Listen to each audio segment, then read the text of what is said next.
يا ربي صل على المختار طه البشير واغفر لنا كل زله وامحنا في النظير يا ربي صل على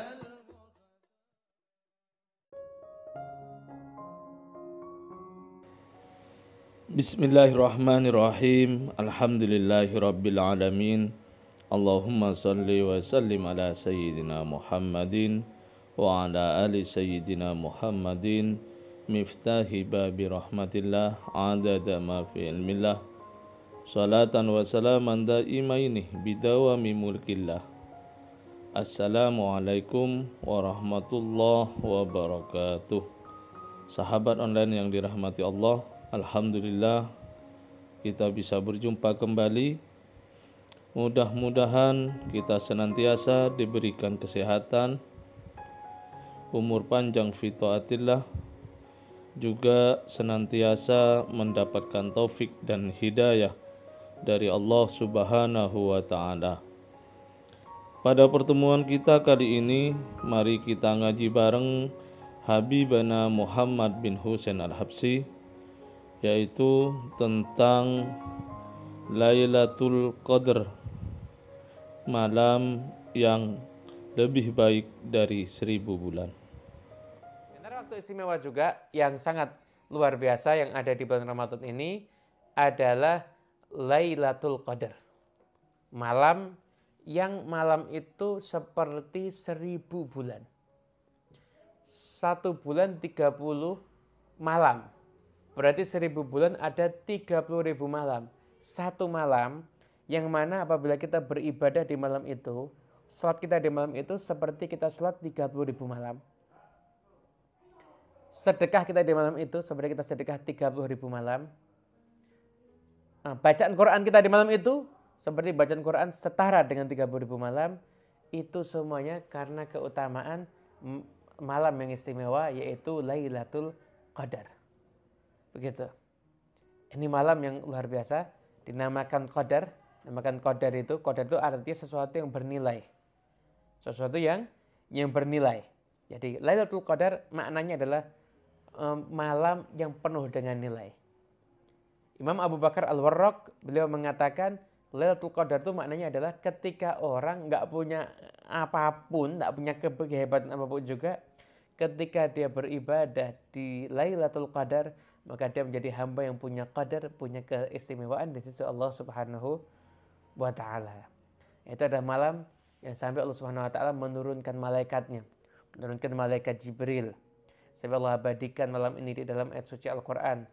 Dalam satu surat khusus, Inna anzalnahu fi Lailatul Qadar. Sesungguhnya kami menurunkan Al-Qur'an pada malam Lailatul di malam Al-Qadar, Lailatul Qadar kata-kata. Nah, Lailatul Qadar ini gimana? Kapan? Nah, dulu sebenarnya pertama kali ada Lailatul Qadar itu Allah Subhanahu wa taala menentukan Lailatul Qadar ada di malam ini. Ditentukan. Namun, ketika Nabi Muhammad SAW akan menyampaikan, jadi Rasulullah SAW itu keluar dari rumah mau menyampaikan Lailatul Qadarnya itu di malam keberapa. Sampai di depan masjid ternyata ada 2 orang yang berdebat. Suaranya terangkat tinggi. Nah, karena 2 orang yang berdebat ini, maka tiba-tiba Nabi Muhammad SAW itu Allah SWT dijadikan terlupa gitu sama kapan Lailatul Qadarnya. Dan kata Nabi, saya ini keluar mengasih tahu kamu Lailatul Qadar.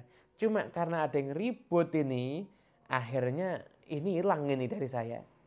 Tapi ya mungkin ini yang terbaik untuk kalian ya. Pokoknya carilah di 10 malam terakhir. Lewat yang lain Nabi mengatakan carilah di malam 29, 27 ataupun 25 Ramadan. Begitu. Tapi intinya Lailatul Qadar itu ada di seluruh bulan Ramadan. Bisa jadi malam pertama, malam kedua, pokoknya agar kita sepanjang malam beribadah kepada Allah Subhanahu wa taala. Para ulama juga mengatakan tempatnya pun juga pindah-pindah. Jadi tahun ini malam 23, mungkin tahun depannya mungkin malam 21, atau mungkin tahun depannya lagi malam 27 dan lain sebagainya. Gitu, itu Lailatul Qadar. Jadi malam yang sangat istimewa sekali. Di malam itu Allah memerdekakan banyak sekali hambanya daripada api neraka, memberikan pahala anugerah yang luar biasa. Dan terus Lailatul Qadar ini malam keberapa? Ya ulama punya jawaban masing-masing ya. Antaranya ada salah satu, ini ilmunya ulama ya. Jadi maaf, ini bukan cocok logi. Ini bukan cocok logi, enggak. Ulama ada yang mengatakan begini. Lailatul Qadar itu disebutkan di surat Al-Qadar berapa kali? 3 kali. Inna anzalnahu fi lailatul qadar. Wa ma adraka ma lailatul qadar. Lailatul qadri khairun min alfi syahr. 3 kali disebutkan. 3 kali. Lailatul Qadar ini kan 3. Lailatul Qadar itu ada 9 huruf. Lailatul Qadar itu ada 9 huruf. 3 kali 9, 27. Kata para ulama, ini 27 kayaknya Lailatul Qadar. Dan kemungkinan terbesar Lailatul Qadar itu ada di malam 27. Ini bukan cocok logi, ini para ulama ada yang ijtihadnya seperti itu.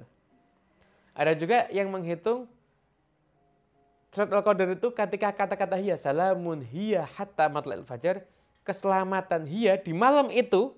Hiya ini ternyata kata ke-27 dari surat Al-Qadar. Kata ke-27 dari surat Al-Qadar. Ada yang mengatakan 27. Ada pula yang mengatakan itu malam 21. Seperti Syafi'i, malam 21. Kenapa? Karena pernah Abu Sa'id Al-Khudri, beliau kelihatan Lailatul Qadar, kemudian saya tuh pagi harinya beliau sujud, tanahnya itu sudah bercampur dengan air. Artinya apa? Semalam itu gerimis. Dan ketika itu ada malam 21. Begitu. Nah, sekarang tanda-tanda Lailatul Qadar gimana, Beb? Oh, tanda-tandanya ulama punya tanda macam-macam ya. Malam itu nggak banyak suara anjing, nggak banyak suara keledai. Malamnya nggak dingin, nggak panas. Udaranya itu stabil. Siang harinya matahari bersinar tapi nggak menyengat. Intinya ini ketika tanda-tanda Lailatul Qadar ini, itu Imam Ibn Hajar itu mengatakan begini. Ini di dalam kitabnya mengatakan begini. Aktsaruha la tadharu illa ba'da an tamdiya. Paling banyaknya tanda Lailatul Qadar itu enggak muncul kecuali setelah berlalu. Jadi orang yang sudah mempelajari Lailatul Qadar itu tandanya semuanya tahunya pasti sudah lewat. Ya Allah, semalam Lailatul Qadar. Tahunya itu. Ya pokoknya kita insyaallah makmurkan waktu dengan beribadah, terutama 10 malam yang terakhir. Nah, sekarang saya mau menyampaikan satu hal yang sangat penting tentang amal hati ketika Ramadan. Tadi kita dengar ya, bagaimana Lailatul Qadar itu mau disampaikan oleh Allah. Nabi Muhammad SAW mau menyampaikan kepada para sahabat, tapi karena ada perselisihan, maka nggak jadi. Artinya apa? Permusuhan itu ada sesuatu yang bisa menghilangkan rahmat dari Allah Subhanahu wa taala. Rahmat itu enggak akan turun ke sekelompok kaum yang mereka itu hidupnya hanya isinya permusuhan. Makanya untuk menyambut Ramadan, jangan lupa bersihkan hati.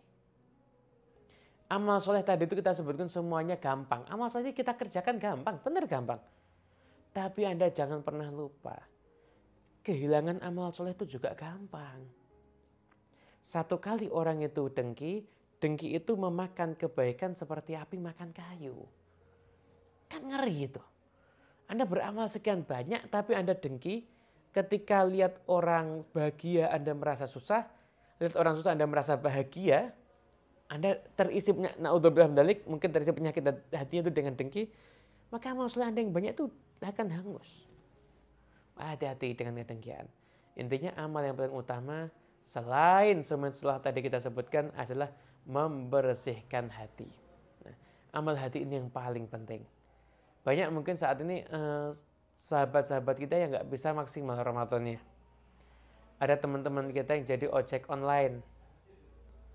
Dia ketika malam nggak bisa taraweh. Kenapa? Karena orderannya lagi rame. Siang nggak ada yang order karena orang semuanya puasa mungkin. Malam orderannya rame. Dia harus memenuhi nafkah keluarganya, biar keluarganya bisa hidup layak, hingga dia kehilangan kesempatan untuk taraweh. Jangan kecil hati.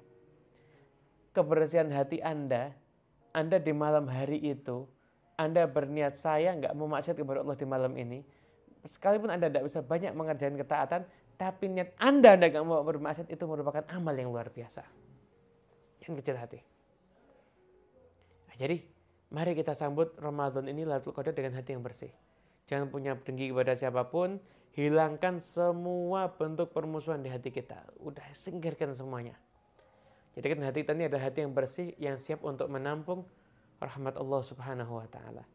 Siap untuk menampung itu semuanya. Kondisikan hati kita seperti itu. Kondisikan hati kita seperti itu. Hadirin yang dimuliakan Allah, sayang. Kita mau menyambut Lailatul Qadar tapi hati kita penuh kotoran. Ada sombong, ada dengki dan lain sebagainya. Bersihkan itu semuanya. Enggak usah ada perbuatan, enggak usah ada kedengkian. Dan jangan pernah merasa putus asa dari rahmat Allah. Tak pernah ngisi kajian, ada orang yang nanya, Habib, pendosa bisa nggak dapat Lailatul Qadar? Saya bilang, bisa. Jangan ukur rahmat Allah dengan maksiatmu. Rahmat Allah jauh lebih luas. Kamu maksiat, kamu berbuat salah, oke. Kewajibanmu adalah minta maaf. Minta ampun kepada Allah. Tapi jangan sampai maksiat membuat kamu akhirnya putus asa dari rahmat Allah dan kamu nggak meminta sama Allah. Anda berbuat maksiat, tobat, minta ampun. Kepleset lagi, tobat, minta ampun. Saya ada doa, ya Rabb, ya Allah. Jadikan saya bisa menghentikan semua kemaksiatan ini, ya Allah. Minta kepada Allah Subhanahu wa Ta'ala. Insya Allah kita semua akan mendapatkan hati yang bersih. Jadi sambut Lailatul Qadar dengan itu ya. Hilangkan permusuhan. Itu usaha niat agar kita nggak maksiat di malam hari bulan Ramadan, di siang-siang harinya. Agar kita semua selalu menjadi orang yang dapat keberkahan dari Allah Subhanahu wa Ta'ala. Amin amin ya Rabbal alamin. Alhamdulillah kita telah menyimak penjelasan dari beliau. Semoga ilmu yang telah kita peroleh ini dari Habibana Muhammad bin Husain Al-Habsyi menjadi ilmu yang bermanfaat bagi kita, keluarga dan anak cucu kita. Semoga kita bisa mengamalkan dari apa yang telah disampaikan oleh Habib Muhammad bin Husain Al-Habsyi tentang rahasia Lailatul Qadar sesuai petunjuk dari para salaf radhiyallahu anhum. Mari kita tingkatkan ibadah kita di bulan Ramadan ini, terutama di malam-malam 10 terakhir bulan Ramadan. Semoga di bulan Ramadan ini kita bisa terus menambah ketakwaan dan ibadah kita. Semoga segala hajat baik kita segera diijabah, dikabulkan oleh Allah Ta'ala ma'al afiyah wal lutuf. Dan semoga oleh Allah Ta'ala kita semua dipertemukan dengan Lailatul Qadar. Amin ya Rabbal alamin. Wallahu alam bisawab. Semoga barakah dan manfaat. Assalamualaikum warahmatullahi wabarakatuh.